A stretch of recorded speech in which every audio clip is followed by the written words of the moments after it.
आपल्या सर्वांचेच नाही तर सगळ्या महाराष्ट्राचे ज्यांच्या सभांसाठी ज्यांच्या भाषणासाठी महाराष्ट्र आतुर असतो आणि ज्यांच्या नेतृत्वाखाली आमची महाविकास आघाडी महाराष्ट्रामध्ये 48 जागा अतिशय प्रभावीपणाने लढते आणि सुरुवातीला ही रंगणार नाही, महाविकास आघाडीचं काही चालणार नाही असा समज करून देणाऱ्यांच्या समोर एक प्रचंड मोठं आणि यशाचं घवघवीत यश मिळवणारं असं आव्हान निर्माण करणारे आपल्या सर्वांचे लाडके उद्धवजी ठाकरे साहेब आज ज्यांच्या भाषणाला आपण नेहमीच आतुरतेनं ऐकत असतो, पाहत असतो, ते संजयजी राऊत साहेब, काँग्रेस पक्षाचे नेते विश्वजीत कदमजी, आपले उमेदवार चंद्रहार पाटीलजी,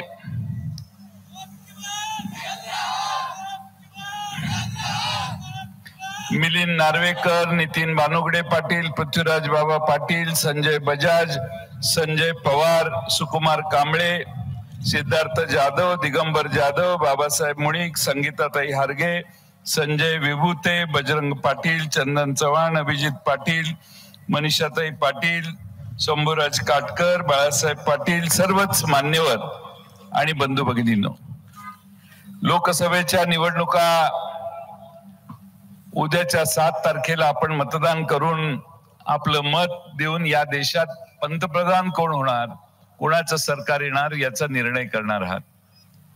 संपूर्ण देशामध्ये सामान्य माणसं भारतीय जनता पक्षाच्या पूर्णपणाने विरोधात गेलेत आणि माणसांची प्रचंड रागाची भावना पदोपदी महाराष्ट्रात आणि देशात अनेक ठिकाणी लोक व्यक्त करतात.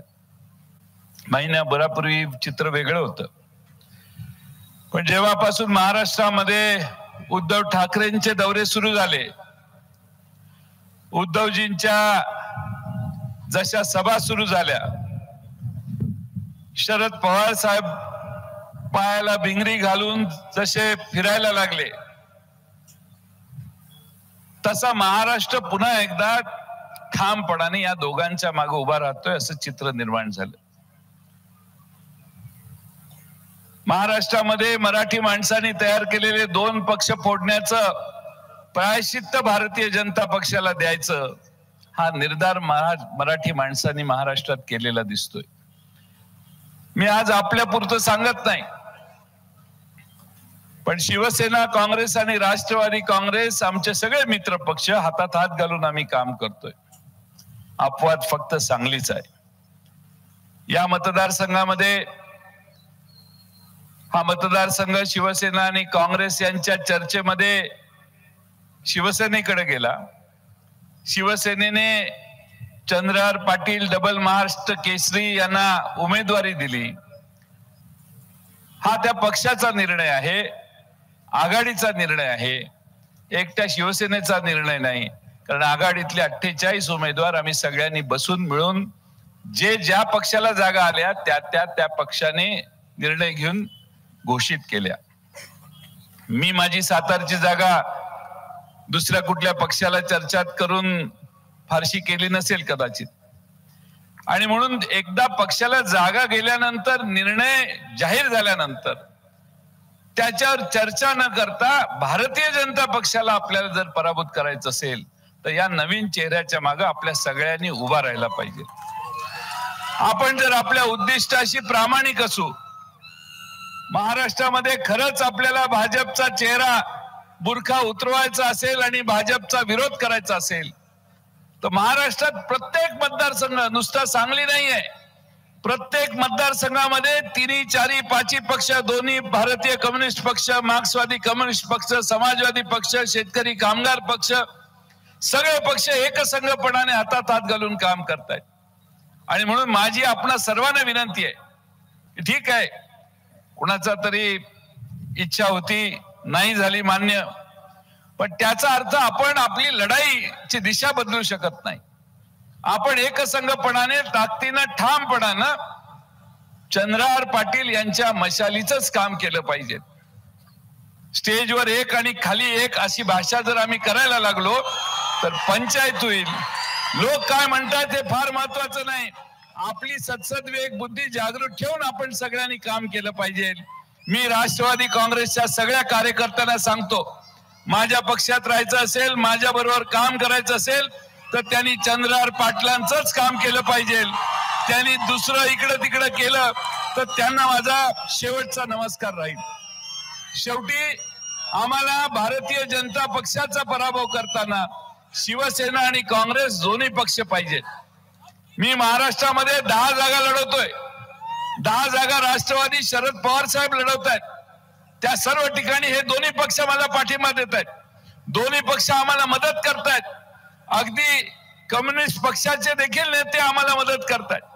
त्यामुळे ही आघाडीचा भंग होणार नाही, आघाडीत कुठं क्रॅक जाणार नाही, आघाडी एकसंघ राहील याचा प्रयत्न सगळ्या मान्यवर नेत्यांनी केलं पाहिजे. एखाद्याला राज्य पातळीवर नेतृत्व करायचं असेल तर त्याने तेवढा ठामपणा पण दाखवायचा असतो. लोकांना असं वाटतं उद्धवजी की मी तुम्हाला उमेदवार दिला, मी तुम्हाला सांगितलं ही काँग्रेसची जागा, ही सांगलीची जागा तुम्ही घ्या, असं मी कशाला सांगू. मला माझे 14 जागा पाहिजे होते, 13-14 जागा पाहिजे होत्या. मिलिंद नार्वेकर तिथं होते साक्षीला. 13-14 जागा मिळवताना मला नाकीनऊ झाली. अनेक जागा आम्ही सोडल्या. ईशान्य मुंबईची जागा संजय राऊत यांनी आमचा म्हणजे कधी काढून घेतली आम्हाला कळलंच नाही. तसं आम्ही भंडारा गोंदिया लढवणार होतो, कारण आम्ही मूळची जागा ती आमची तिकडं अमरावती जागा आमची मूळची जागा. तिकडं अपक्ष एक मागच्या वेळी आम्ही अपक्षाला पाठिंबा दिला. तिकडं आम्हाला त्यावेळी काय बुद्धी झालेली कुणास ठाऊक, पण आम्ही तिकडं अमरावतीला अपक्ष उमेदवाराला पाठिंबा दिला. नवनीत राणा ताईंना आमचा पाठिंबा आम्ही दिला. निवडून आल्यानंतर 3ऱ्या दिवशी भाजपच्या दारात जाऊन बसले. त्यामुळे अपक्षांना निवडून देणं फार धोक्याचं आहे.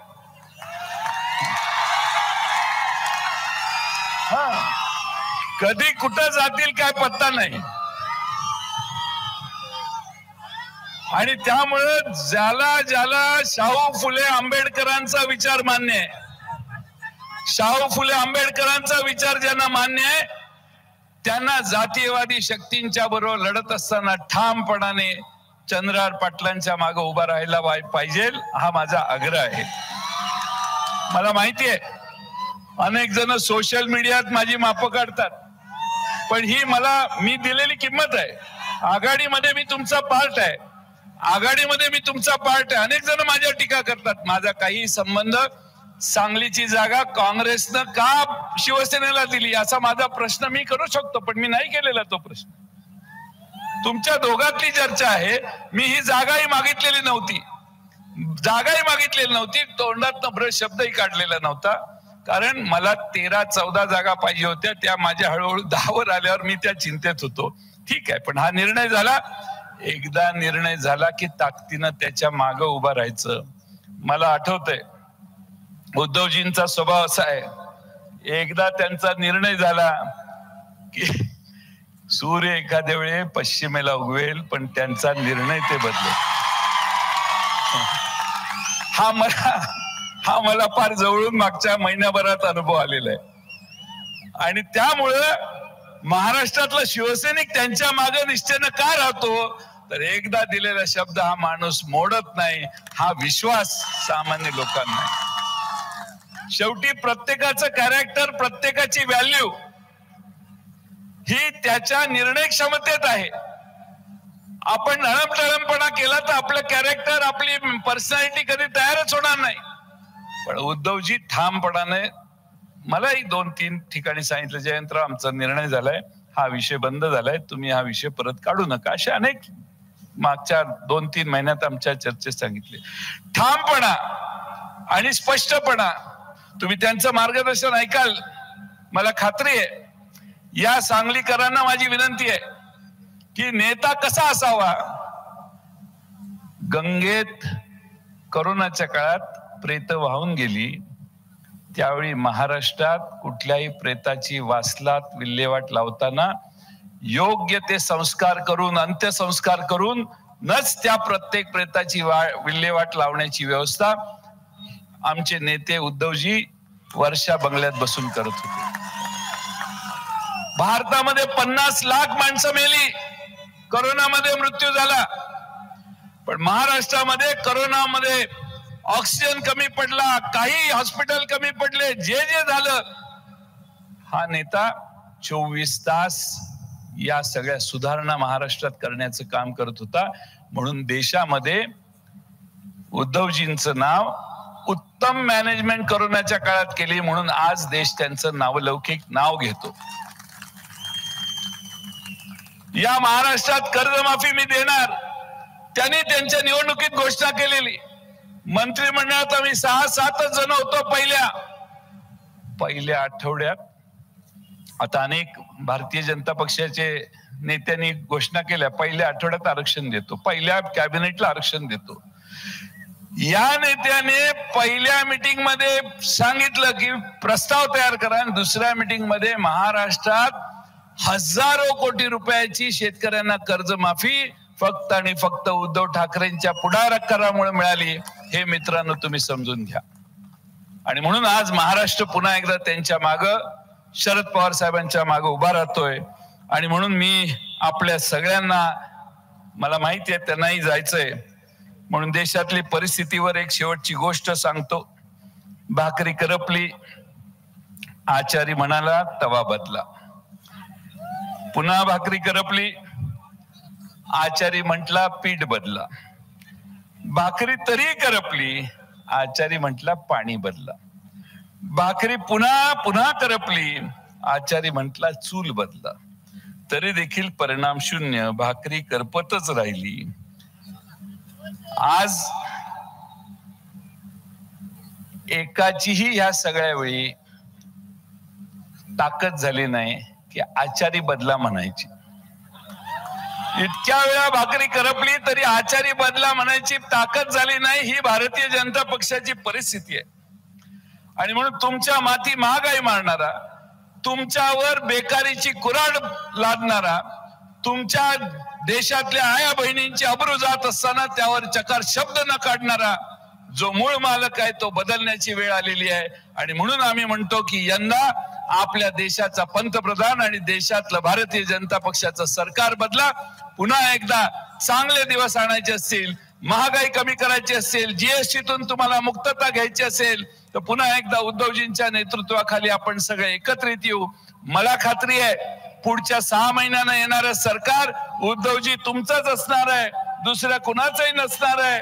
आणि त्यामुळं सरकार बदल, सरकारच्या विरोधात महाराष्ट्र तुमचा देखील कौल त्याच दिशेनं मिळावा एवढीच विनंती करतो.